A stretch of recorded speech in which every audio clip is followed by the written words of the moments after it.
നൂറ്റാണ്ടുകള് പഴക്കമുള്ള പള്ളികൾക്ക് എങ്ങനെയായി ഓട് വരുന്നത്? ഓടെന്ന് പറഞ്ഞ് ഇവിടെ മിഷണറിമാർ വന്നിട്ട് മിഷണറിമാരാണ് ഇവിടെ ആദ്യം ഓട് ഉണ്ടാക്കുന്ന ഓട്ട് ഫാക്ടറി ഒക്കെ വെക്കുന്നത്, നമ്മുടെ മേൽക്കൂര ഉണ്ടാക്കുന്ന ഓട്.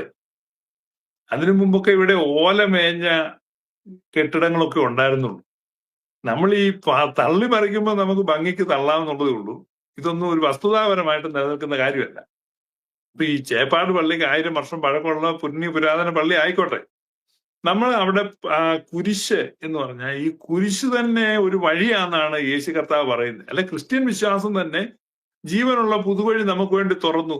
അപ്പൊ അതിന്റെ ഒരു പ്രതീകമാണ് കുരിശ്. ഇപ്പൊ ആ കുരിശ് വഴി മുടക്കുക എന്ന് പറഞ്ഞാൽ വിരോധാഭാസമാണ്.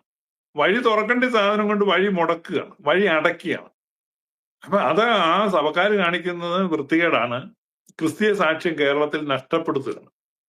അത് നമ്മൾ ചരിത്രഗതിയിൽ പൃഷ്ഠം തിരിഞ്ഞു നിൽക്കുന്ന പോലെയുള്ളൊരു കാര്യം അവർ ചെയ്യുന്നത്. ആ സഭയുടെ ചുമതലക്കാർക്ക് സുബോധം ഉണ്ടാകട്ടെ, അവർ നേരായിട്ട് ചിന്തിക്കട്ടെ എന്ന് എനിക്ക് അതിനകത്ത് പറയാനുള്ളൂ.